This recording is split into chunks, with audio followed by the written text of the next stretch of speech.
Assalamualaikum warahmatullahi wabarakatuh.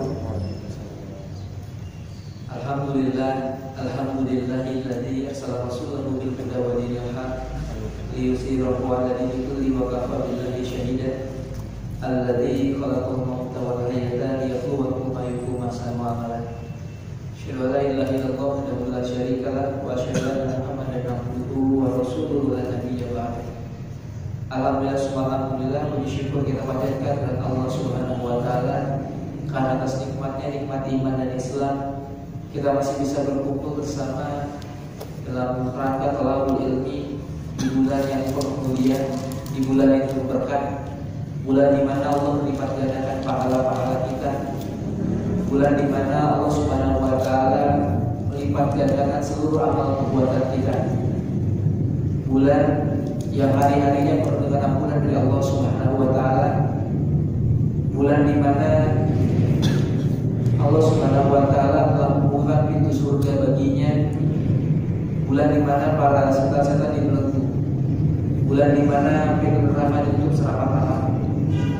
Dan alhamdulillah kita masih bisa bersama di sini mengkaji sirah nabawiyah ini di bulan yang penuh berkah ini. Salawat dan salam semoga tercurah limpahkan kepada junjungan kita Nabi besar Muhammad sallallahu alaihi wasallam, kepada keluarga, sahabat serta pengikut yang di sana. Tak lupa salawat dan salam itu semoga tercurah limpahkan kepada para sahabat Rasulullah sallallahu alaihi wasallam, kepada Abu Bakar, kepada Umar, kepada Utsman, kepada Ali, kepada sahabat yang kita mengenalnya ada 10 sahabat yang dijamin masuk surga. Ini kalau di majelis sirah sering ditanyakan ya, 10 sahabat yang dijamin masuk surga, sehingga kita bisa meniru karakteristik kehidupan mereka, sehingga kita bisa belajar bersama dari orang-orang yang Allah ridho kepada mereka dan mereka ridho kepada Allah Subhanahu wa taala. Mereka lah sahabat yang dijamin masuk surga. Dan pada kesempatan yang berbahagia ini kita masih diberikan nikmat oleh Allah Subhanahu wa taala untuk kembali mengkaji satu dari 10 orang yang dijamin masuk surga dalam sebuah teks hadis secara berurutan tadi. Kalau kita mengenal 10 sahabat tersebut, kita mengenal Abu Bakar, Umar, Utsman, Ali. Maka kita akan belajar sahabat berikutnya di antara 10 orang itu ialah Sa'id bin Zaid, seorang sahabat mulia yang beliau adalah satu dari 10 orang yang dijamin masuk surga. Jadi kalau ditanya lagi nanti 10 orang yang masuk surga, tambah nih. Kita nggak menjawab Abu Bakar, Umar, Utsman dan Ali. Kita akan menambah dengan Sa'id bin Zaid, seorang yang mulia, seorang asabiqun al-awwalun minal muhajirin wal ansar. Sa'id bin Zaid adalah seorang yang mula-mula masuk Islam. Berislamnya beliau itu sebelum Rasulullah SAW mengumpulkan para sahabat di rumah Arqam bin Abi Arqam. Nah kan kita selalu kenal kan bagaimana Rasul mengumpulkan para sahabat untuk sama-sama belajar Islam di rumah Arqam. Nah Sa'id bin Zaid ini masuk Islam sebelum Rasulullah mengumpulkan sahabat di rumah Arqam. Nah jadi benar-benar sahabat yang mula-mula masuk Islam. Inilah sahabat yang kita mengenal utamaannya. Kita kemarin belajar bagaimana sahabat-sahabat asabiqunal awalun ini, orang-orang yang pertama masuk Islam. Ya dalam Al-Quran dijelaskan bahwa mereka dijamin masuk surga. Mereka diberikan surga yang mengalir di bawahnya sungai-sungai, dan mereka kekal di dalam surga. Ditambah Sa'id bin Zaid ini tadi dalam hadis 10 orang yang dijamin masuk surga. Kemudian Sa'id bin Zaid juga adalah seorang sahabat yang ketika Rasulullah SAW bersama Abu Bakar, bersama Umar, bersama Utsman, bersama Ali, bersama Sa'ad bin Abi Waqqas, bersama Abdurrahman bin Auf, yang ketika mereka sedang berdiri di Bukit Hira, kemudian bukit ini bergetar. Kemudian Rasulullah berkata kepada bukit tersebut, "Wahai bukit, diamlah, karena di atasmu berdiri seorang nabi, seorang as-siddiq dan syuhada." Salah satunya adalah Sa'id bin Zaid ini. Jadilah keutamaan-keutamaan Sa'id bin Zaid ini, sahabat yang sangat mulia sekali, sahabat yang doa-doanya diijabah oleh Allah Subhanahu wa taala. Inilah kelebihan para sahabat. Sangat dekat sekali doanya yang langsung diijabah oleh Allah Subhanahu wa taala. Kita akan belajar pada hari ini tentang keutamaan dan keislaman seorang Sa'id bin Zaid. Sebagai pelajaran pertama terkait sirah sahabat Sa'id bin Zaid ini adalah kita mengenal sosok sang ayah. Sosok sang ayah ialah Zaid bin Amr bin Nufail. Makanya dia dipanggil Sa'id bin Zaid karena sang ayah bernama Zaid bin Amr bin Nufail. Seorang ayah ini terkenal sosok yang sangat baik sekali, sosok yang sangat beriman kepada Allah Subhanahu wa taala.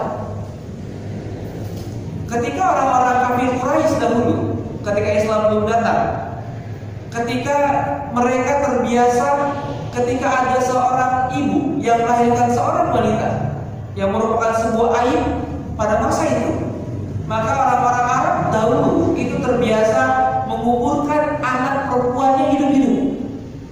Maka tidak dilakukan oleh Sa'id bin Amr bin Nufail ini. Beliau ketika mendengar ada seorang yang melahirkan anak perempuan, maka beliau langsung mendatangi sang ibu yang baru melahirkan, dan beliau langsung menawarkan, "Wahai fulana, engkau sudah melahirkan anak bayi perempuan, dan aku tidak ingin engkau menguburkan bayi ini hidup-hidup. Maka serahkanlah anak ini kepada aku untuk aku beri nafkah dan aku biayai. Dan setelah besar nanti, silakan engkau boleh mengambilnya, atau aku akan mengurusnya sampai dia besar nanti." Jadi dia paling gak suka ketika melihat ada kejadian-kejadian yang dilakukan oleh orang-orang kafir Quraisy ketika itu. Dan ketika itu Rasulullah SAW belum diutus sebagai seorang nabi.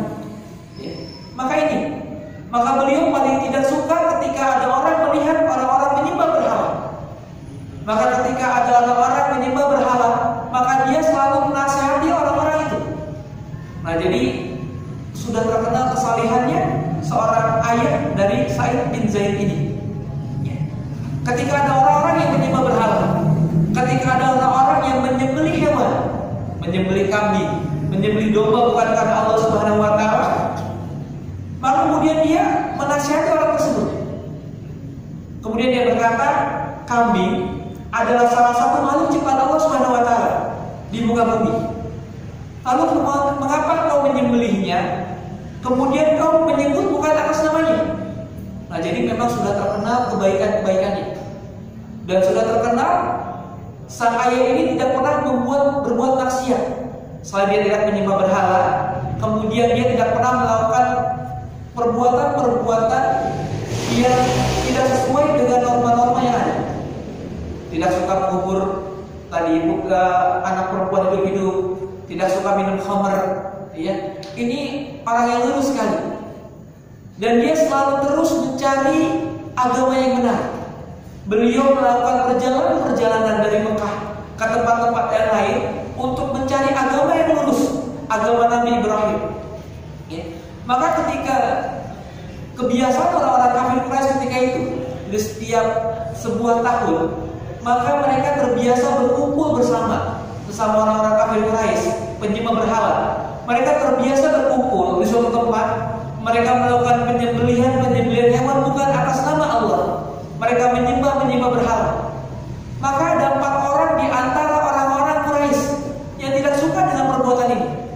Maka mereka berkumpul ke 4 orang ini dan berkata satu sama lainnya, kita sepakat, kita tidak percaya atas penyembahan berhala, dan kita tidak percaya atas menyembelih bukan atas nama Tuhan kita.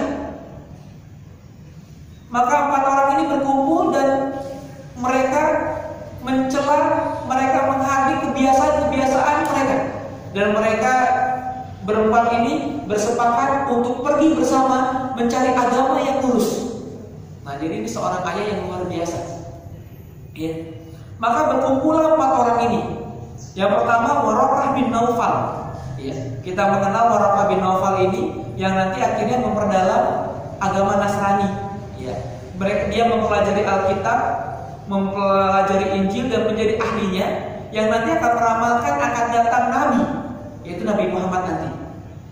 Orang kedua, ya, bersama Zaid bin Amir ini, ayah seorang Sa'id ini, ialah Ubaidillah bin Jahsy. Ubaidillah ini akhirnya nanti masuk Islam. Ya, akhirnya nanti masuk Islam.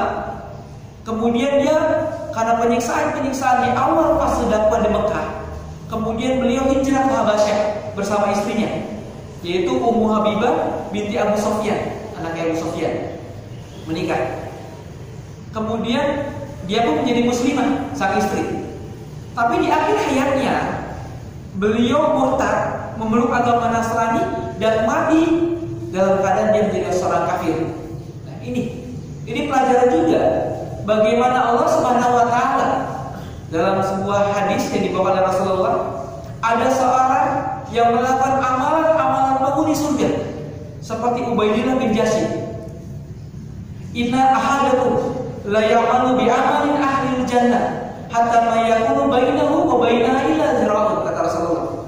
Ada seseorang di antara kalian yang dia melakukan amalan-amalan penghuni surga yang jarak antara dia dan surga hanya sejengkal. Ya, jarak antara dia dan surga hanya sejengkal. Ini seperti Ubaidillah bin Jahsy yang dia beriman, kemudian dia hijrah ke Habasyah untuk mempertahankan keimanannya karena khawatir terjadi penyiksaan di kota Mekah dan khawatir keimanannya terganggu. Maka Rasul memerintahkan hijrah ke Habasyah. Maka Ubaidillah bin Jahsy ini berhijrah ke Habasyah. Dia melakukan amalan-amalan penghuni surga. Yang kata Rasulullah, hingga jaraknya antara surga cuma sejengkal.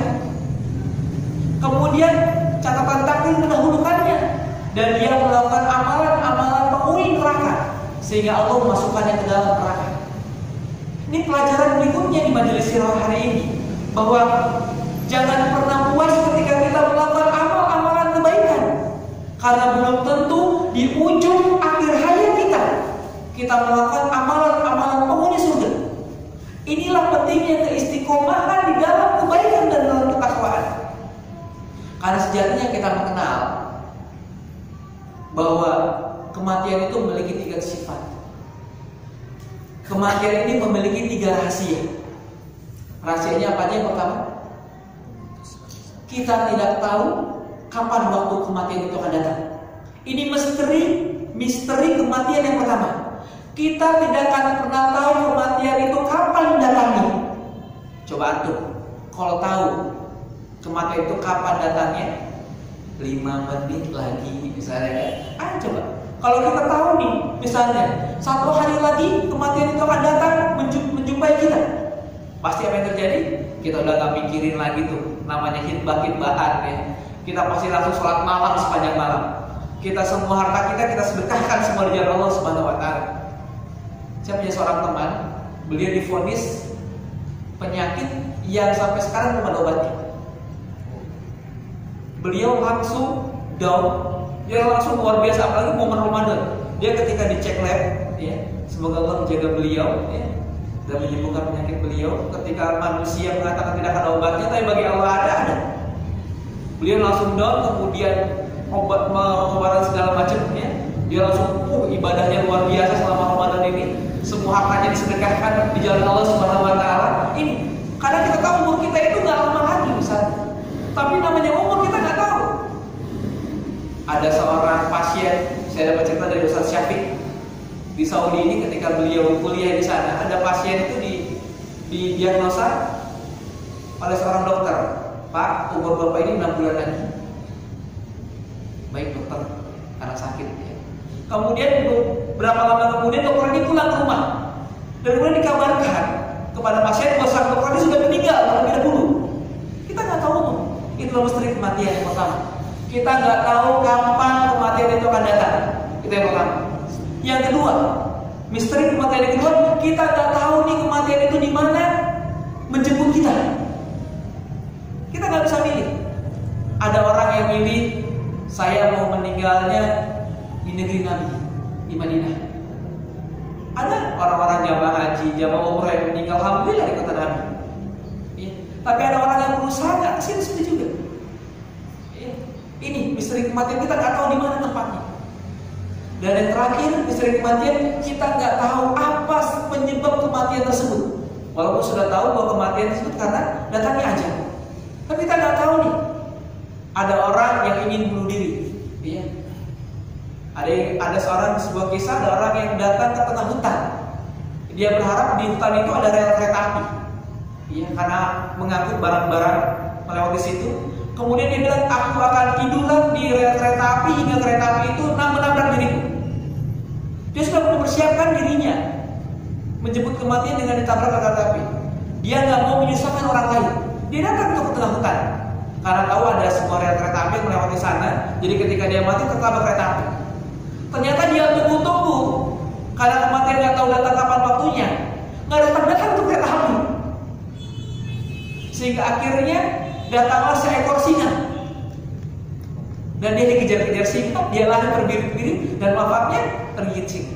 Kita nggak tahu itu penyebabnya. Maka yang terbaik bagi kita apa? Istiqomah sepanjang waktu.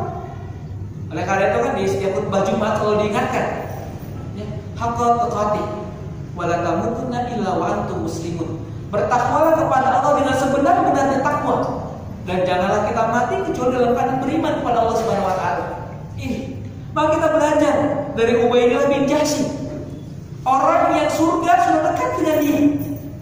Tapi ketika itu dia melakukan amalan-amalan penghuni neraka, sehingga Allah memasukkannya ke dalam neraka. Nauzubillah, subhanallah.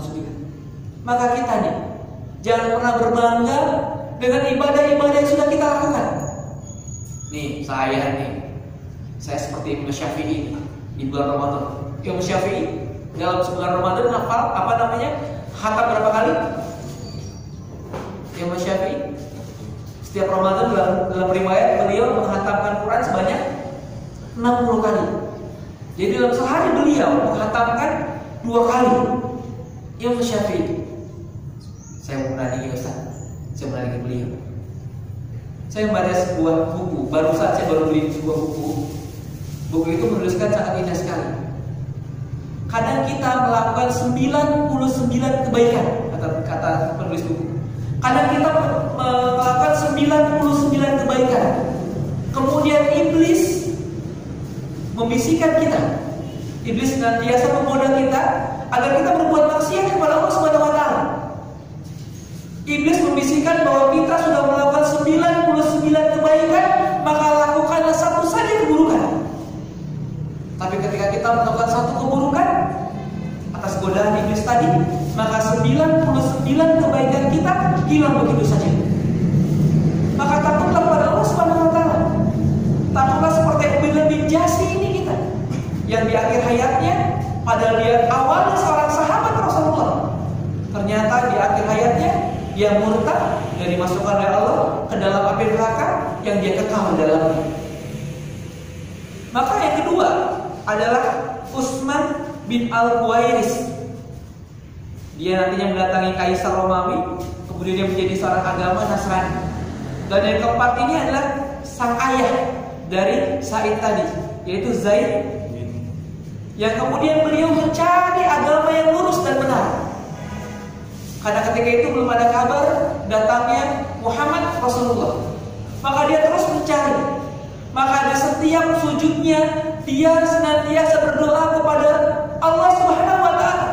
Ya Allah, sepanjang hidupku aku mencari agama yang lurus. Aku mencari sembahan yang sempurna. Aku mencari agama Nabi Ibrahim alaihissalam.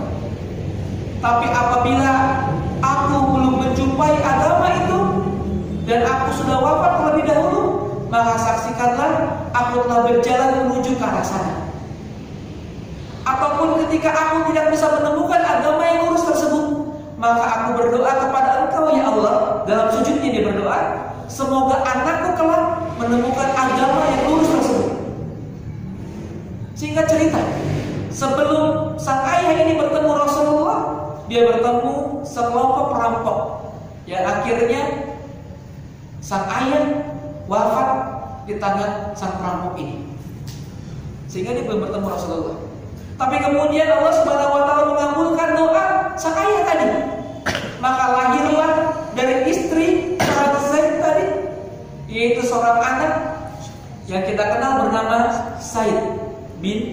Zaid, yang kita kenal satu dari 10 seorang sahabat yang dijamin masuk surga. Sahabat yang ketika itu bukit pun terdiam. Ya, karena di awal kata Rasulullah, diamlah wahai bukit, karena yang berdiri di atasmu adalah seorang nabi, as-siddiqin, dan para syuhada. Inilah ya. Maka pelajaran berikutnya, selain tadi kita dituntut istiqomah di dalam kebenaran, karena kita nggak tahu akhir hidup kita nanti apa, maka pelajaran berikutnya adalah generasi yang baik lahir dari orang tua yang baik. Generasi yang baik, kita belajar di majelis sirah kemarin, adalah anak-anak yang akan menunggu orang tua mereka di depan pintu surga. Anak yang solih dan solihah adalah anak yang mereka tidak mau masuk ke dalam surga sebelum mereka menjumpai kedua orang tua mereka, sebelum mereka menggandeng orang tua mereka ke dalam surga. Seperti kemarin kita bahas, ketika Allah berkata, udkhulul jannata, masuklah kamu ke dalam surga. Maka anak soleh berkata, la nadkhulul jannah, aku nggak mau masuk surga sebelum aku bertemu dengan kedua orang tua.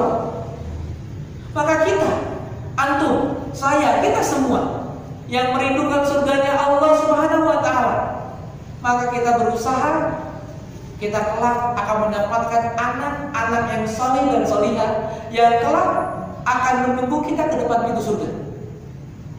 Bagaimana salah satu caranya? Seperti Zaid ini, seperti Zaid bin Amir bin Nufail ini, yang kelak sang anak Sa'id ini menunggu di depan pintu surga. Maka apa yang harus kita lakukan? Maka jadilah kita orang tua yang soleh untuk anak-anak kita, seperti Zaid bin Amir bin Nufail ini, menjadi orang tua yang soleh, menjadi orang yang tua yang baik bagi anak-anak mereka. Dan seperti kata Umar bin Khattab, maka tidak cukup dengan seorang ayah yang soleh, tapi memerlukan seorang ibunda yang solehah. Maka tugas antum, para jomblo-jomblo sekalian,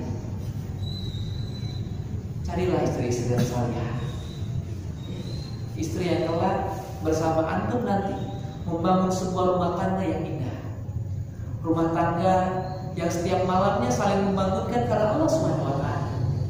Ini biar yang jomblo baper. Konon katanya rumah tangga yang romantis adalah rumah tangga yang sang ayah membangunkan sang ibunda. Wahai istriku, dielus pipinya lembut, istriku bangun, yuk kita sholat malam. Ketika istrinya belum terbangun, maka dia akan mengambil air, dia cipratkan air. Wahai istriku, yuk kita sholat malam. Keluarga yang romantis adalah keluarga yang ketika kajian majelis ilmu, dia akan menuntut sang istri, dek, yuk kita ngaji bareng ke majelis ilmu. Keluarga yang romantis adalah keluarga yang ketika sang istri tercinta mengantar sampai depan pintu ketika sang suami berangkat, dan dia berkata, wahai suamiku, aku lebih rela lapar daripada engkau pulang dengan bawa harta yang haram bagi keluarga kita. Terus suami yang romantis dan keluarga yang romantis, dan kita merindukan itu semua. Seperti yang kita pelajari dengan ini, Zaid bin Amir bin Nufail, ayah sang penghulu surga. Sa'id tadi, ayah yang luar biasa. Walaupun dia tidak pertama bertemu dengan Rasulullah, tapi dia terus mencari kebaikan. Maka kita nih, maka apabila ingin menginginkan putra-putri yang soleh dan soleh, maka tugas kita adalah apa? Memantaskan diri kita untuk mendapatkan, untuk melahirkan generasi terbaik. Maka antum nih, persiapkan diri antum, ya, persiapkan diri antum untuk meraih itu semua. Maka ketika itu lahirlah seorang anak yang nanti Allah akan mengabulkan doa dari sang ayah Zaid bin Amir ini. Adalah seorang anak yang ketika mendengar kabar telah datang Rasul yang baru, yaitu Muhammad Rasulullah, maka beliau segera mendatangi Rasulullah dan segera menyatakan keislamannya. Seperti dijelaskan di awal, dia berislam sebelum para sahabat berkumpul di rumah Arqam. Maka ini sahabat yang mulia, 7 sahabat yang pertama masuk Islam. Dalam sebuah riwayat dikatakan dari Qais bin Hasib, Aku mendengar Sa'id bin Zaid berkata kepada sekelompok orang, sungguh Umar pernah mengikatku beserta saudaranya saat aku mengetahui Islam. Ya. Jadi Umar bin Khattab, ya, ketika Zaid ini mengungkapkan keislamannya, maka yang pertama kali melakukan penyiksaan adalah sang kakak, yaitu Umar bin Khattab. Karena apa? Karena Zaid ini menikah dengan Fatimah binti Khattab, ya, kakak dari Umar bin Khattab. Dan kita mengenal nih, Umar bin Khattab itu keras sekali penentangannya terhadap Islam. Maka ketika Zaid ini memeluk agama Islam, maka Umarlah orang yang paling keras menentangnya. Dalam sebuah riwayat dikatakan bahwa Umar ini mengikat Zaid, diikat, kemudian dipukul oleh sang kakak ipar Umar bin Khattab. Yang kita singkat cerita, kita belajar di sirahnya Umar, yang dengan inilah menjadi sebab Umar nanti mendapatkan hidayah ketika dia datang ke rumah Fatimah binti Khattab dan menemukan Zaid sedang membaca Al-Quran. Datanglah kemudian, ya, menampar sang adik Fatimah, kemudian akhirnya berislam. Walaupun Islamnya Umar bin Khattab itu atas perantara doa Rasulullah Sallallahu Alaihi Wasallam. Ketika Rasul berdoa, ya Allah, muliakanlah Islam dengan salah satu dari dua sosok yang kau cintai, yaitu siapa? Amir bin Hisam, Abu Jahal, dan kemudian Umar bin Khattab. Doa dari Rasulullah Sallallahu Alaihi Wasallam, ya, ini. Maka berislamlah Umar bin Khattab. Kemudian kita kembali kepada Sa'id bin Zaid ini. Kemudian Sa'id bin Zaid mengabarkan bahwa Rasulullah bersabda seperti tadi, wahai Hira, tenanglah, bahwa di atasmu telah berdiri seorang syuhada. Kemudian kita pelajari dari seorang Sa'id bin Zaid ini adalah seorang sahabat yang Allah mengabulkan doa yang dia panjatkan. Inilah kelebihannya. Kelebihan orang-orang yang dicintai oleh Allah Subhanahu wa taala adalah antara dia dan Allah begitu dekat sekali, sehingga doa-doanya dikabulkan oleh Allah Subhanahu wa taala. Jadi kalau teman-teman sekalian ketika berdoa mungkin belum dikabulkan oleh Allah, karena pasti Allah akan mengabulkan doa kita. Jadi kalau Allah mungkin belum mengabulkan doa kita, maka kita introspeksi diri. Jangan-jangan kita masih suka berbuat maksiat. Jangan-jangan kita belum mencintai Allah. Karena kalau Allah sudah mencintai kita, luar biasa sekali. Ya, seperti salah sahabat yang sedang kita bahas ini.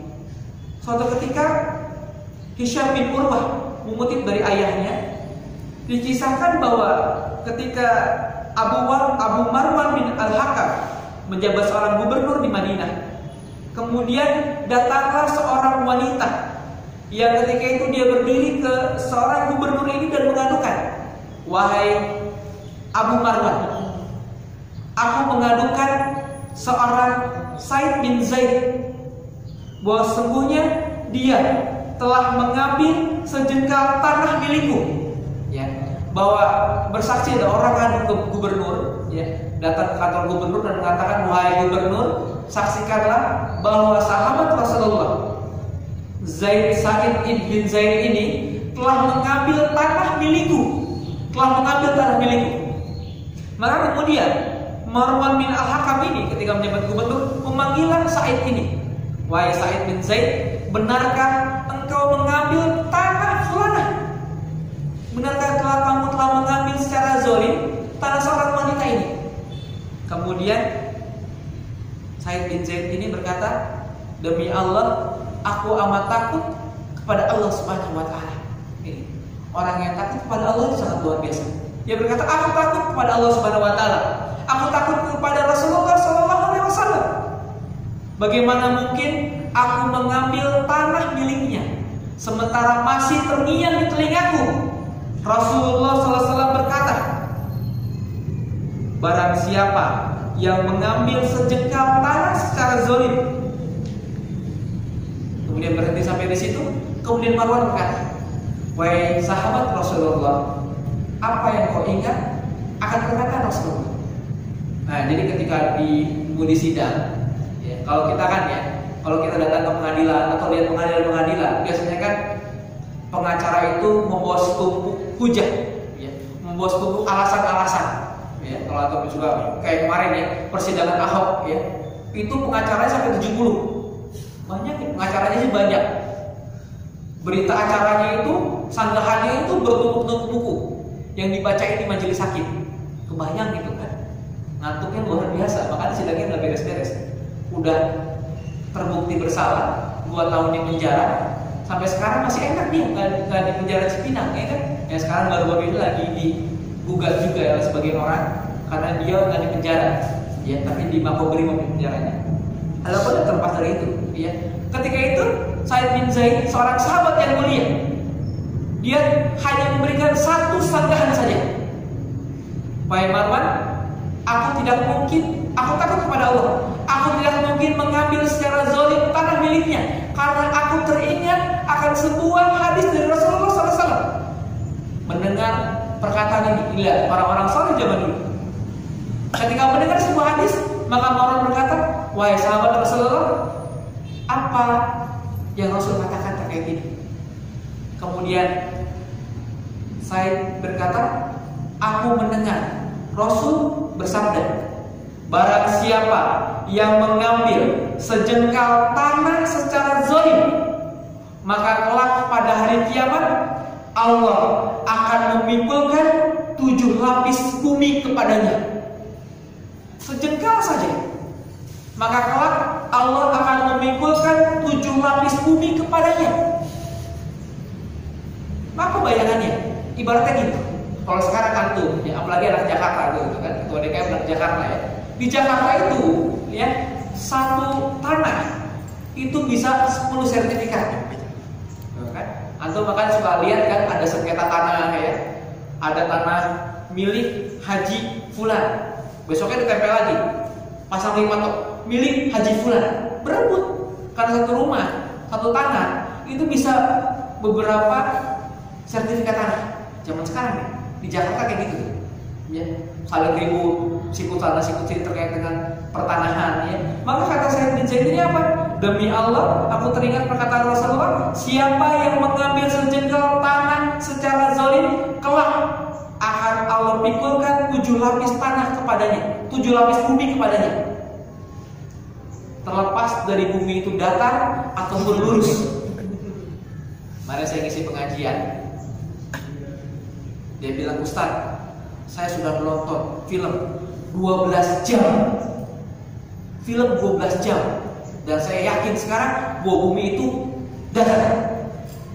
Dia dengan hujah-hujahnya, saya yakin 12 sampai terjadi problem saling ramai banget ya.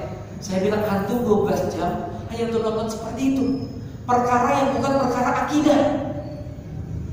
Sementara kita terlewatkan tuh dari thalabul ilmi, terlewatkan dari majelis ilmi, terlewatkan membaca buku, terlewatkan sila ukhuwah, terlewatkan silaturahmi kepada saudara yang jelas-jelas pahalanya akan dilipat gandakan oleh Allah Subhanahu wa taala. Terlepas sih dari flat atau globe atau bulat ya kan. Enggak tahu nih antum semua ini yang percaya bumi datar atau bumi lurus gitu. Ya. Apa ya? Dengan teori konspirasi yang ada ya. Teman itu menjelaskannya di pengajiannya seperti itu. Terlepas dari itu, maka kata Rasulullah, 7 lapis bumi akan dipikulkan kepadanya. Kita ibaratkan kata Zaid bin Zaid, maka apabila nih ada orang yang mengambil sejengkal saja,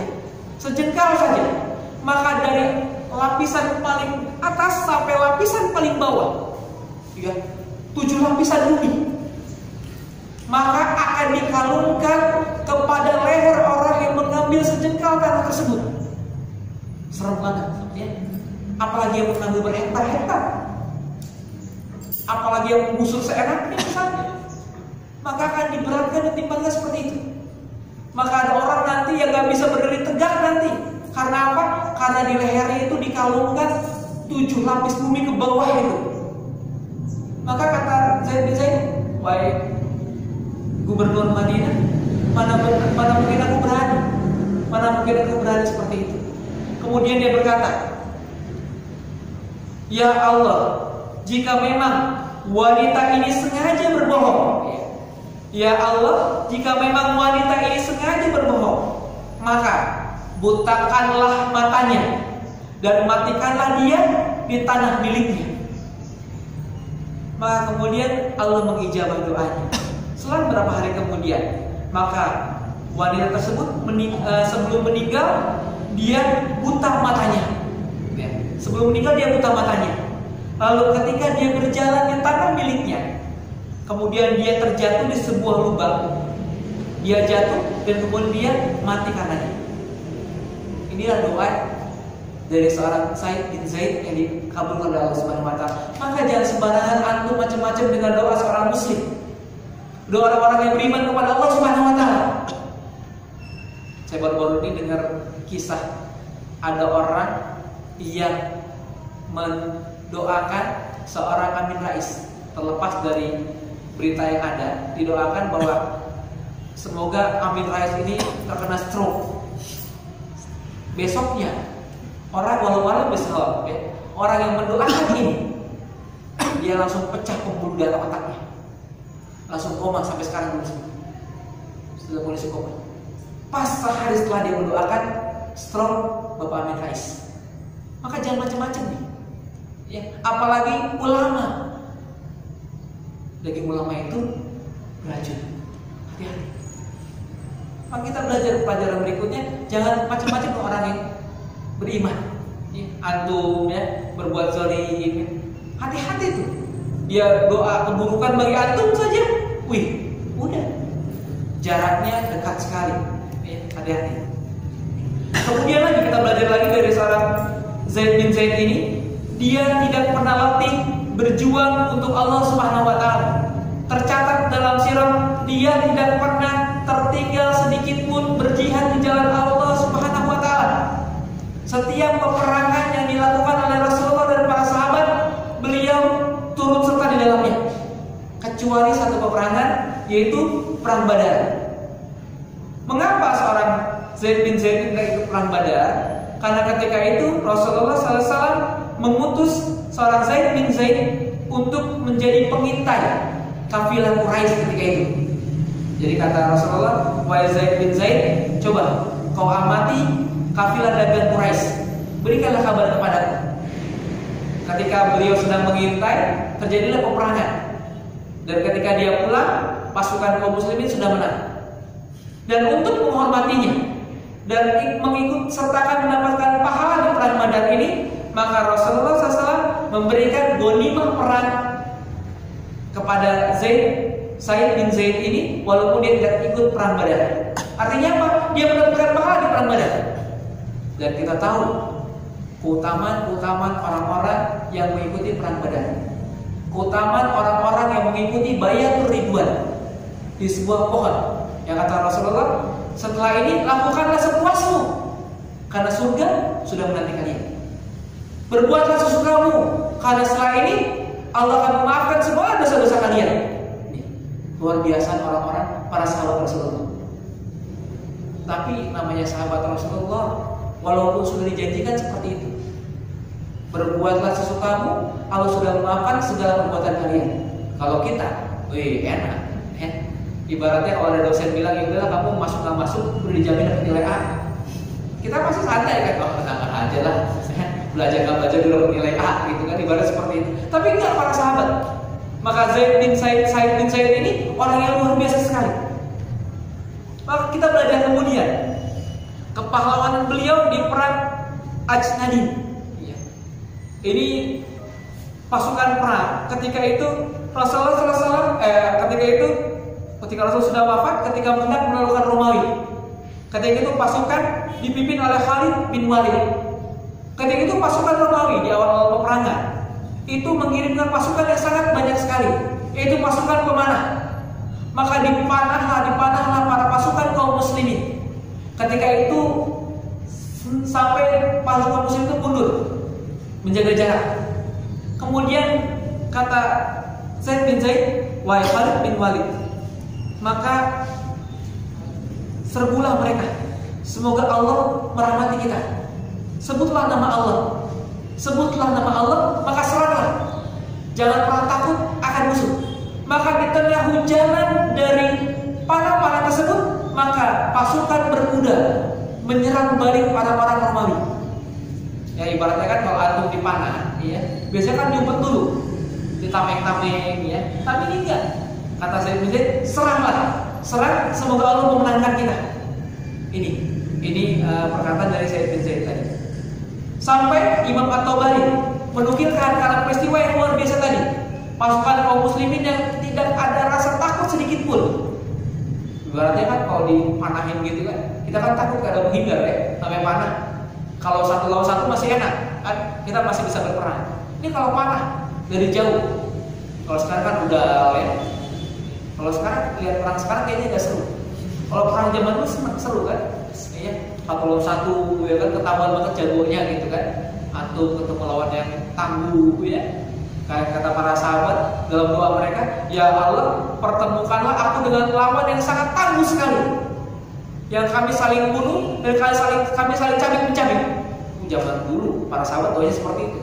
Kalau kita sekarang doanya, ya Allah kalau bisa atau musuhnya baik-baik aja ya, yang dia lebih lemah daripada aku gitu kan, ibaratnya gitu. Atau minimal antum ketika ada khidbah kan, yang khidbah ke Sukabumi nanti bentar lagi ya. Ada yang menghidbah ke Sukabumi, ada yang pus pedang ya. Kita benar-benar lagi, ya Allah semoga kalau ketemu mertuanya yang baik ya. Kita kan gitu kan, karena belum pernah ketemu sama sekali, dan kita aktivis dakwah nggak pacaran kan, nggak kenal orang tuanya, kita berdoa ya Allah semoga orang tuanya baik. Tapi kita nggak pernah berdoa ya Allah andaikan dia jodoh, segala apapun mertuanya, segala apapun bapaknya, karena aku datang. Seperti saya datang ke Sumedang sama ini saksi hidupnya kan, datang jauh-jauh ya, beberapa jam perjalanan sampai ketabrak bis kita ya. Jadi banyak betulnya ya. Kita ke Sumedang bisa sampai ketabrak sama truk. Dikit lagi ya, Kang ya. Dikit lagi kita tuh pas banget di depan jendelanya, ngelihat banget truk bermuatan batu ya, mau pasir, mau nabrak kita. Dikit banget. Subhanallah. Ya. Sampai sana kata calon ahlan wasahlan, subhanallah, disiapkan makanan khas. Subhanallah. Tapi kita nggak pernah berdoa tuh. Sama seperti para sahabat Rasulullah biasa. Sampai Imam At-Tabari menukilkan dari Ibnu Ishaq ketika melihat perlawanan yang luar biasa. Kalau perang sekarang kan nggak seru, tinggal nunggu di benteng, tekan tombol rudal. Saya rudal sekarang bisa mencari musuh dari jarak yang sangat jauh. Anda pernah lihat kan film, minimal nonton film kartun, ya kan? Tom and Jerry. Dikejar tuh sama rudal. Lari dikejar ke sini, masuk kali, masuk ke laut. Si rudalnya ngikutin terus gitu kan. Enggak seru perang sekarang. Ya kan? 3 pecah rudal udah meledak. Lempar bom atom, hancur sebuah tempat. Lempar bom kimia, mati semua. Kan orang-orang Yahudi kayak gitu kan. Orang-orang Palestina di bomnya kan bom kimia ya, nuklir. Ya.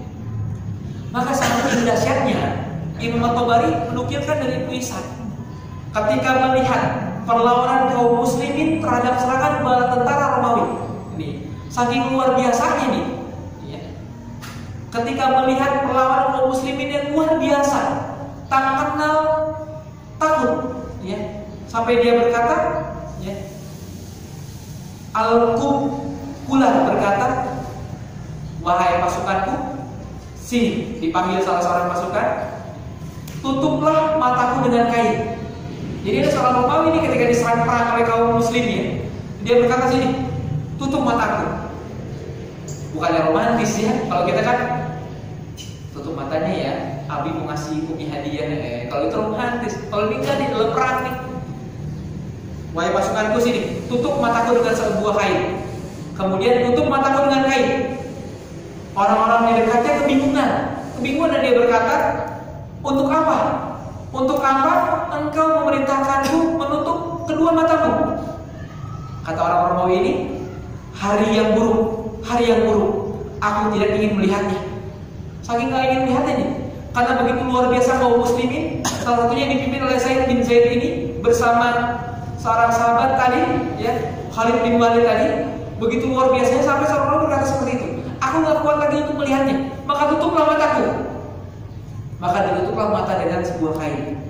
Ya. Aku tidak pernah mengalami hari yang lebih sulit daripada hari ini, kata orang Romawi. Aku nggak pernah nih mengalami hari yang sulit selain hari ini. Dalam keadaan seperti itu, baru ngomong seperti itu, tiba-tiba datang prajurit muslim, tahu-tahu apa?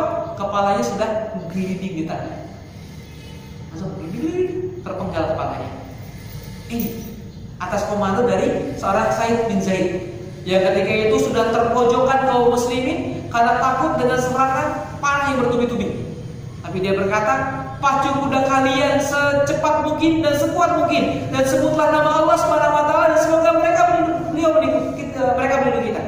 Semoga Allah melindungi kita. Ini. Maka singkat cerita, di akhirnya di perang Yarmuk, ya, kepahlawanan seorang Zaid bin Zaid terbukti. Ketika itu Zaid bin Amir bin Nufail mengabarkan bahwa jumlah personil pasukan muslim di perang Yarmuk sekitar 24.000 orang. 24.000 orang.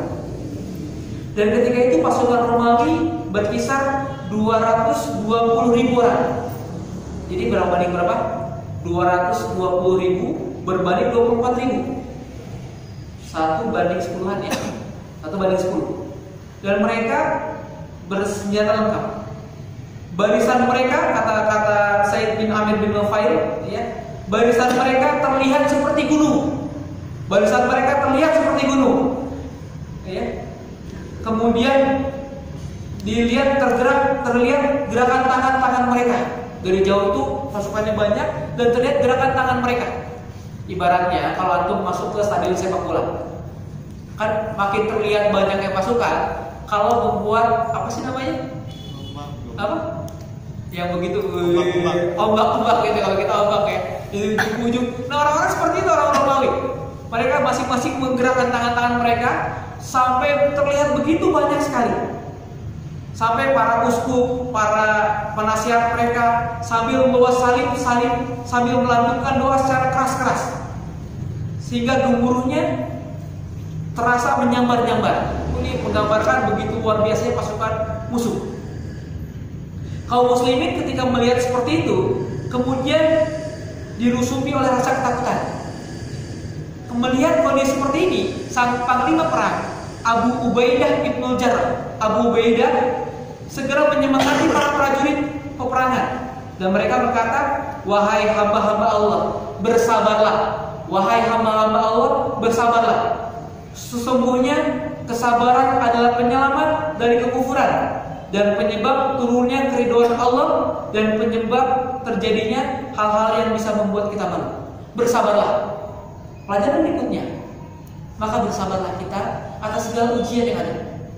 Ketika pasukan Abu Ubaidah, ketika pasukan Said bin Zaid ini 1:10 di peperangan yang menakutkan sekali, dia bisa bersabar atas itu semua dan Allah memberikan kemenangan. Maka bagaimana dengan kehidupan kita ketika kita bersabar dalam ketaatan kepada Allah Subhanahu wa taala? Kan kata Rasul, sabar itu dalam 3 kondisi. Sabar dalam kita ketaatan kepada Allah, antum taat nih, sabar ya. Antum sholat tarawih, sabar. Walaupun imamnya bacaannya panjang sekali.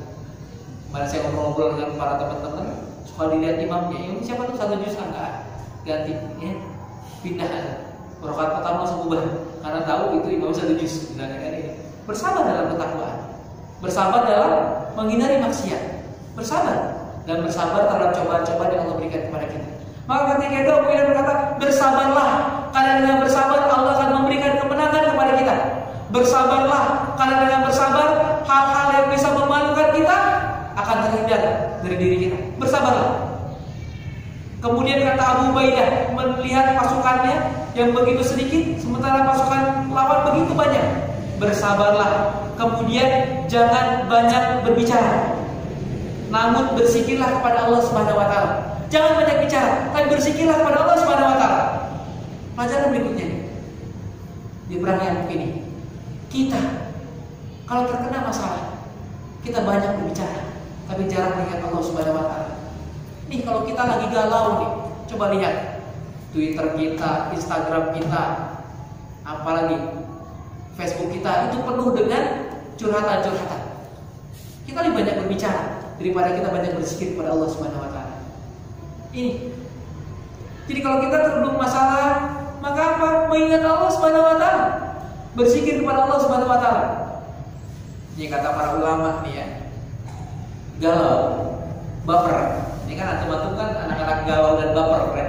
Generasi galau dan baper. Karena zaman saya dulu untuk kuliah, nggak ada tuh istilah baper, nggak ada istilah galau. Karena galau dan baper baru ditemukan istilah itu pada zaman sekarang. Kata seorang ulama nih dalam situsnya, dalam sebuah kajian ya, seorang ulama Timur Tengah, seorang syekh mengatakan, kalau kita masih baper dan galau, tandanya kita dua. Ini antum nih, kalau sering galau dan sering baper, kata seorang syekh, tandanya dua. Yang pertama, antum cinta dunia. Cinta dunia. Kan orang yang baper kayak gitu kan. Teman kita udah bikin undangan lagi. Angkatan kita kayaknya baru gue aja dia belum nikah. Ya udah pernah nikah. Undangan itu udah kan dulu angkatan saya nih di Rois waktu saya zaman kuliah ada Roisnya. Itu kita bikin piala bergilir. Jadi kalau yang nikah piala seperti itu masih pula. Kemudian kalau menikahnya lagi ganti lagi begitu terus. Jadi yang terakhir nikah mendapat piala tetap. Wah seperti itu. Karena kita kan baper dan galau. Undangan silih berganti datang. Ramadan kan cuma sebulan. Ramadan sebulan. Tapi kita kok jodohnya bertahun-tahun gitu kan. Bikin baper. Cinta dunia karena kita nggak usah dibikin kayak gitu. Teman kita ganti motor ya, kita baper, kita gagal. Teman kita ini, kita itu. Maka yang pertama kata seorang syekh, apa cirinya? Cinta dunia. Maka antum kalau ingin tenang hidup antum jangan cinta dunia. Seperti para sahabat. Nanti kita akan bahas nih majelis sirah bagaimana ketawaduan, kezuhudan para sahabat. Yang kedua, kalau kita gampang baper dan kita gampang galau kata seorang siapa? Yang kedua, kita suka berbuat maksiat kepada Allah Subhanahu wa taala. Cuma dua itu saja. Makanya kita renungkan diri, kita introspeksi diri. Kalau saya sering baper, saya sering galau, maka itu dua. Mungkin saya sering berbuat maksiat kepada Allah Subhanahu wa taala atau kita terlalu cinta dunia. Maka kata Abu Ubaidah, jangan banyak berbicara, tapi berzikirlah kepada Allah agar Allah memantapkan hati kita. Kemudian hingga aku memberikan instruksi selanjutnya kata beliau. Kemudian Said bertutur. Kemudian keluarlah ketika mencekam keadaan tersebut, ya. Kemudian keluarlah seorang laki-laki di antara orang-orang pasukan ketika itu. Keluarlah seorang laki-laki dan dia berkata, wahai Abu Ubaidah, aku bertekad untuk mati hari ini. Dilihat ya, para garis terbaik ketika itu. Dia berkata apa? Wahai Abu Ubaidah, aku bertekad untuk mati hari ini. Apakah kalian mempunyai pesan yang ingin disampaikan kepada Rasulullah? Bayangin ya. Wahai teman-temanku, aku bertekad aku akan mati di perang ini. Adakah di antara kalian yang akan menitipkan pesan kepada Rasulullah SAW? Bayangin, indah banget nih. Siapa yang menitip pesan kepada Rasulullah? Andainya antum nih nanti malam bermimpi bertemu Rasulullah, dan kita harus bermimpi bertemu Rasulullah. Karena mimpi bertemu Rasulullah, kalau mimpinya yang bukan dari tiupan setan, karena setan tidak bisa menyerupai Rasulullah SAW. Maka ada seorang yang berkata seperti itu. Kemudian Abu Ubaidah berkata, ya, sampaikanlah salamku, sampaikanlah salam kaum muslimin kepada beliau, sampaikanlah kami rindu kepada Rasulullah SAW. Supaya mereka rindu kepada Rasulullah. Kemudian Said melanjutkan, setelah mendengar perkataan tersebut, aku menghunus pedang, lalu bergegas menghadapi musuh Allah, sehingga aku bersegera menjatuhkan diriku hingga aku berlutut di permukaan tanah.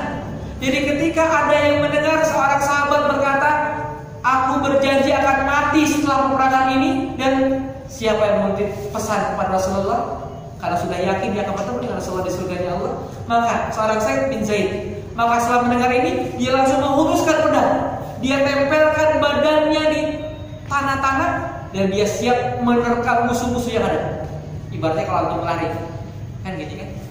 bersedia, siap begitu kan? Sama, dia sudah bersiap merendahkan badannya dan hendak bersiap untuk menerkam musuh-musuh yang ada. Aku menyiapkan tombakku dan langsung menikam penunggang kuda musyrik yang pertama menghampiriku. Nah, ketika dia seperti ini, kan lebih cepat soalnya, lebih cepat. Jadi kalau antum lari, dibanding antum lari terus berdiri terus lari, dibanding antum duduk, jongkok terus berdiri setengah menit terus lari, itu lebih cepat. Sama seorang Zaid bin Zaid ini, dia merendahkan diri, kemudian setelah ada seorang penunggang kuda, seorang penunggang kuda yang pertama dia yang dijumpai, kemudian dia menyiapkan tombaknya dan terkenalah tombak itu kepada orang pertama yang melewati dia. Kemudian dalam sejarah dikatakan maka Zaid bin Zaid ini berperan begitu luar biasa sehingga para sahabat berkata, kami ketika peperangan tersebut berlindung dibanding seorang sahabat Zaid bin Zaid, karena dengan berlindung dibanding dia kami terselamatkan jiwa dan tenaga kami. Jadi ibaratnya ya kalau ada bulldozer ya, itu ada musuh-musuh itu bulldozer pertama itu dia saking luar biasa peperangan ya. Jadi itu para sahabat itu berlomba berdiri di belakang Zaid bin Zaid. Karena apa? Aman tuh di belakang. Wah, karena luar biasa. Hingga akhirnya Zaid bin Zaid menemukan tikaman. Hingga akhirnya beliau wafat. Dan beliau syahid di medan perang yang dengan pengorbanan yang begitu luar biasa. Dan membuktikan bisarat Rasulullah Sallallahu Alaihi Wasallam jauh sebelum Zaid bin Zaid wafat. Itu apa bisyaranya? Apa itu kabarnya? Bahwa berdiri di bukit ini seorang syuhada. Sama seperti Rasulullah yang memberikan bisyarat kabar gembira bahwa apa? Konstantinopel akan ditaklukkan. Maka seorang sahabat, seorang generasi terbaik, Muhammad Al-Fatih yang percaya akan janji Rasulullah Konstantinopel akan ditaklukkan, maka dengan izin Allah Subhanahu wa taala, dengan bisyarat dari Rasulullah, Konstantinopel ditaklukkan. Padahal jauh bertahun-tahun setelah janji dari Rasulullah tersebut. Maka kita masih punya janji yang Rasul telah mengabarkan 14 abad yang lalu setelah menaklukkan Konstantinopel, yaitu apa? Akan ditaklukkannya kota Roma. Maka anak saya Azam, saya bilang mas adalah penakluk kota Roma. Dan di setiap doanya dia berkata, Abi, mas ingin menjadi penakluk kota Roma. Dan saya berharap anak saya kelak menjadi penakluk kota Roma. Dan saya mohon doa dari antum semua, semoga Azam dijaga oleh Allah Subhanahu wa taala menjadi penjaga agama ini dan kelak dia menjadi penakluk kota Roma sesuai dengan bisyarat kabar gembira dari Rasulullah Sallallahu Alaihi Wasallam. Dari saya cukup sekian. Semoga bisa mendapatkan pelajaran dari kisah sahabat yang mulia Zaid bin Zaid ini. Semoga Allah mengumpulkan kita bersama para sahabat dan Rasulullah di surganya Allah Subhanahu wa taala. Dari saya cukup sekian, saya kembalikan kepada moderator.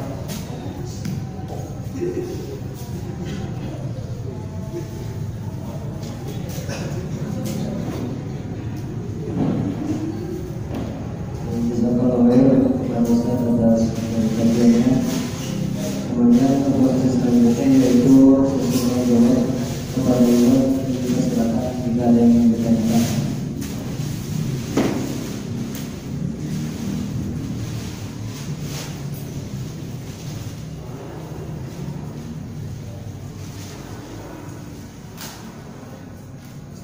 Mau tanya tadi masih berapa menit lagi? Ya? Oh, selama ya. Tadi disebutkan bahwa orang yang mengambil tanah walaupun sejengkal akan di apa namanya pakai apa 7 lapis bumi. Bagaimana jika pemerintah dalam kata ingin membuat jalan tol dan mengambil tanah milik warga dengan harga yang murah, itu apakah termasuk zalim? Iya. Lebih soal pertama bahwa ketika untuk kepentingan umat, ya, dengan umat maka dan kalau kita di generasi terbaik, ya, para sahabat terdahulu itu terbiasa untuk kepentingan umum, maka dia akan mengorbankan segalanya. Kita pernah banyak mendengar kisah seperti Utsman bin Affan yang membeli sumur Roma, yang ketika kaum muslimin ketika itu dalam keadaan kehausan, maka dibelilah sumur Roma dari seorang Yahudi. Ada ketika itu pasukan Rasulullah sedang dalam kelaparan, maka ketika itu Abdurrahman bin Auf dengan 700 unta beserta muatannya, 700 kontainer kalau kita sekarang berisi muatan, diserahkan semua di jalan Allah Subhanahu wa taala. Untuk apa? Kepentingan umum. Itu yang pertama.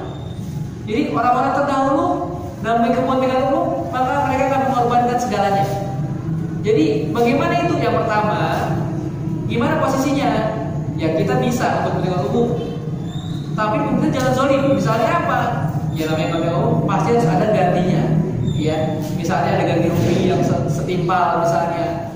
Tapi kalau misalnya penggusuran, ya, yang tanah resmi kita kemudian digusur, kemudian nggak diganti, ya, gantinya nggak setimpal misalnya, maka ini zalim.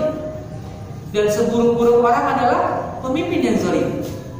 Orang pertama yang dihisab siapa? Pemimpin yang zalim. Pemimpin, karena pemimpin akan dimintai pertanggungjawaban atas apa yang dipimpinnya. Maka berat di seorang pemimpin, termasuk Aceh tadi, pemimpin rumah yang zalim kan, ya. Ini. Jadi itu ya, zalim apa? Zalim ketika dia tidak ada pergantian, ya. Kemudian setelah digusur nggak diperhatikan lagi tuh sekolah anak-anaknya, akses ke tempat anak-anaknya, tempat pekerjaannya, seperti itu. Kalau Allah semua.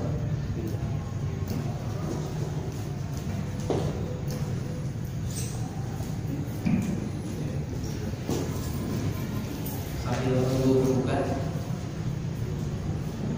ya silakan. Sebenarnya kan balik ke pertanyaan yang awal ya tentang tanah yang dimiliki secara kolektif. Nah sebenarnya kan dalam Islam itu hukum untuk kan pernah ya suatu kisah saya pernah dengar bahwa ada tambang garam itu dulu ya, di zaman Rasul. Nah itu dimiliki sama sahabat. Nah maka Rasul menyuruh si sahabat itu untuk menyerahkan si tambang garam itu untuk umat. Nah sekarang itu kasusnya kan banyak ya. Bagaimana si sumber daya alam ini dikelola oleh swasta. Akan tetapi yang saya tidak pernah lihat bahwa ormas-ormas Islam yang ada di Indonesia tidak pernah menyampaikan pendapat tentang itu, tidak pernah membawa isu itu. Isu yang dibawa malah saling mentakfirkan dengan yang lain pada sama Islam. Contoh Ahmadiyah, contoh Muhammadiyah mungkin. Nah itu kan saling mentakfirkan. Kenapa tidak membawa isu yang untuk umat, isu yang penting untuk umat, tapi malah saling mentakfirkan? Kenapa jangan sekarang seperti itu? Apakah dengan keadaan Islam di Indonesia seperti itu, bukan di Indonesia saja, bahkan di seluruh dunia, apa benar nanti janji Allah tentang Roma bakal tercapai? Ya, terima kasih. Ini pertanyaan yang menarik sekali ya, bahwa benar Islam itu berserikat akan 3 hal. Ya. Ada 3 hal yang memang ini milik kaum muslimin. Yang pertama apa? Pertama ini api, kemudian barang tambang yang di bawahnya, saya lupa ya. Kemudian ada rumputan pada gembalaan. Jadi ada beberapa hak milik negara yang untuk kepentingan umat. Seperti apa misalnya? Seperti kekayaan bumi, ya, kemudian kekayaan laut. Itu sebenarnya milik umat yang seharusnya dikembalikan seluruhnya untuk umat. Islam meyakini itu. Karena ada dari Rasulullah SAW. Andai kata ada seorang sahabat seperti Sa'id bin Zaid ini, yang ketika aku teringat hadis dari Rasulullah SAW, beres semua. Apa yang terjadi sekarang? Yang seharusnya untuk kepentingan umat, tapi untuk kepentingan orang-orang tertentu saja. Orang Islam itu orang kaya seharusnya, apalagi Indonesia yang mayoritas Muslim. Kurang apa Freeport coba? Harusnya ini untuk kepentingan umat seharusnya. Tapi sekarang untuk kepentingan para pemilik modal. Inilah sekarang masa kapitalis sekarang seperti ini. Apa-apa dihitung dengan uang. Ya coba lihat sekarang. Indonesia hanya kebagian 1% saja dari tambang Freeport. Sementara 99-nya itu dibawa keluar. Ya. Saya pernah dengar nih, 1 bulan gaji CEO-nya Freeport itu berapa puluh miliar. 1 bulan ya, bayangin. Ya. Sementara pekerja-pekerjanya. Bagaimana dulu kaum muslimin berjaya, ya, sekolah dalam Islam nih, sekolah gratis. Nih guru-guru kayak antum ya, kayak guru zaman Islam, itu 10 dinar gajinya minimal, 20 juta. Ada yang 120 juta seorang guru. Bayangin zaman dulu, karena apa? Karena Islam itu luar biasa kaya. Tapi sekarang seperti itu. Maka ini yang perlu dikembalikan, diingatkan nih, ya, bahwa seharusnya kekayaan alam yang ada itu untuk semurni-murni kesejahteraan umat. Sekarang kan beda. Bangun negara bukan dari harta kaya itu, tapi dari apa? Pajak. Coba semua dipajak. Sampai terbaru nih, pemerintah memberikan izin kepada kantor pajak untuk menghitung seluruh tabungan rakyat Indonesia untuk dikenakan pajak. Bayangin, tabungan kita kan private kita harusnya kan. Tapi sekarang Menteri Keuangan meminta izin kepada Bapak Presiden untuk diberikan wewenang untuk sampai tahu berapa besar tabungan acuan semua nih, yang receh-receh pun, dan akan dikenakan pajak untuk itu semua. Bayangkan, padahal kata Rasulullah apa? Memungut pajak haram, atasnya surga. Bayangkan, tapi sekarang kita negara kita pajaknya luar biasa. Antum makan kena pajak, antum masuk kampus kena pajak, gaji saya kena pajak, gaji orang tua antum kena pajak, semuanya kena pajak. So, bayangin kan seperti ini. Nah, ini betul kata antum. Maka harusnya kelompok-kelompok kaum muslimin bersatu, gak saling menyalahkan, ya. Seperti kata antum tadi, ya, bersatu nih, sesuai dengan sunnah-sunnah Rasulullah SAW. Seperti tadi, saya teringat Rasul berkata seperti ini. Ada yang mau gituin pajak, saya teringat Rasul berkata haram pajak. Beres pajak dengan ada tuh, aman tuh. Kata Ustaz Erwandi nih, kenapa barang-barang Indonesia mahal? Karena pajaknya besar. Kata beliau, Kijang Innova, di kita 300 juta, di Saudi aja 200 juta karena nggak ada pajak. Kalau kita nih barang Indonesia, made in Indonesia, harganya di Indonesia dengan di Saudi, kata beliau itu mahalan di Indonesia daripada di Saudi. Padahal buatan Indonesia. Karena apa? Karena pajak. Contohnya kata beliau, sarung saja karena kena pajak jadi 100.000 kata beliau. Dengan merek yang sama, beliau beli di Saudi hanya 80.000 rupiah harganya.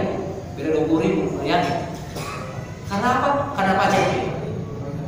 Di Saudi ini nggak ada pajak, ya nggak ada pajak sama sekali. Ini kalau apa? Ingat hadis Rasul. Makanya ini kita sekarang di majelis Syaro ini, maka kita berlomba nih, bagaimana mengikuti kehidupan para sahabat dahulu, ya. Waktu itu sudah habis ke buka. Kalau ada bisa ekor lebihnya maaf.